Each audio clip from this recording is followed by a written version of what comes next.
How would one measure the impact of security market design change on market quality? For example, how would we measure the impact of the introduction of a new trading system or a new marketplace? Alternatively, how would we measure the impact of a new trading rule on the fairness and efficiency of marketplaces? A rule such as banning short sales, the introduction of messaging taxes, or indeed minimum price improvement in the dark. In its simplest form, the Market Quality Dashboard is a tool designed to help us to understand the impact of market design change on the fairness and efficiency of markets. I will start by comparing the efficiency of the Australian equities market to other markets in the region and in the world. I will then look at the Japanese marketplace and in particular look at the introduction of the Arrowhead trading system to the marketplace. To complete example 1, we need to go to the Global Venues tab and choose the 5 markets that we're interested in comparing. These would include the ASX, of course, Hong Kong, LSE, NASDAQ and Tokyo. I then choose a metric I am interested in. In this case, I'll pick effective spreads, which is a proxy for efficiency and measures the cost of demanding liquidity in a marketplace.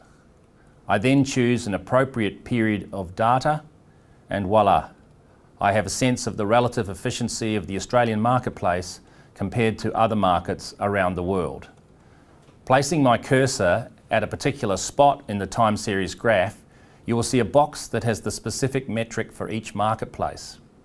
Australia looks comparable to other markets in the region, but the Asia Pacific region looks like it has some way to go before matching the efficiency of the LSE, who in turn has a way to go to measure up to the efficiency of the NASDAQ marketplace. If I now go back to the summary page and to the table on the right of the screen, you will see effective spreads as the third metric in the table. Here, ASX is compared to 7 other international equities markets, the choice of which, as with metrics themselves, are all user-driven. For the second example, I'll choose the Tokyo marketplace. For convenience, I will again choose the effective spreads measure. Again, I choose a few years of data, and immediately you can see a major change in the effective spread metric in early 2010. To appreciate just what might be causing this change, I turn on the Events tab on the far right of the screen.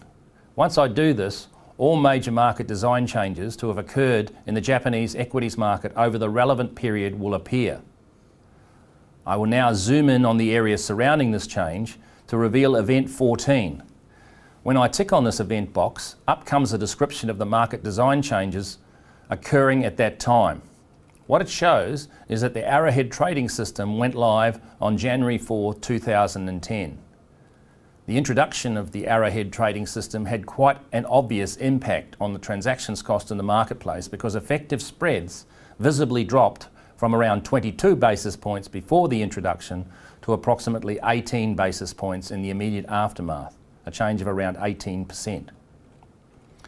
We would of course also want to see what the impact of the change had on price discovery to get a full picture of its impact on efficiency.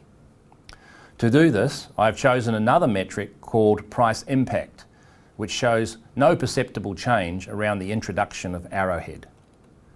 So a reduction in trading costs with no change in price discovery suggests that the introduction of Arrowhead has been positive for the efficiency of the Japanese marketplace.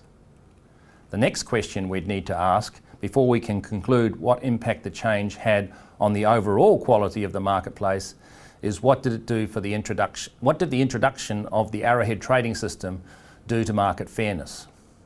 To address this question, I have chosen 2 additional metrics, namely information leakage, which is a proxy for insider trading, and end-of-day price dislocation, which is sometimes used as a proxy for market manipulation. The choice of these 2 metrics follows from my definition of market fairness as minimising the extent to which market participants engage in prohibited trading behaviours. There are broadly 3 classes of prohibited trading behaviours, namely insider trading, market manipulation and broker-client conflict. Because the Market Quality Dashboard only currently has access to publicly available data, I am limited in my choice of metrics. But users can extend their array of available metrics by accessing private market data, which is an option in the system. I'll now zoom in to an area surrounding the introduction of Arrowhead and argue that there is no perceptible change in the fairness of the marketplace as represented by these two metrics.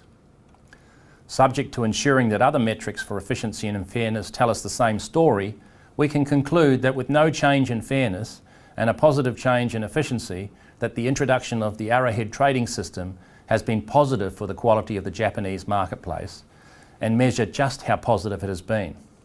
So in summary, therefore, the market quality dashboard is used to estimate the impact of market design changes on the fairness and efficiency of markets. So if you are looking at the impact of a particular change that you're looking to introduce into your marketplace, and you know that's happened elsewhere, then you can uniquely use this tool to go and study the impact of the change on the other marketplace as a way of giving you an idea of how it's likely to impact your marketplace.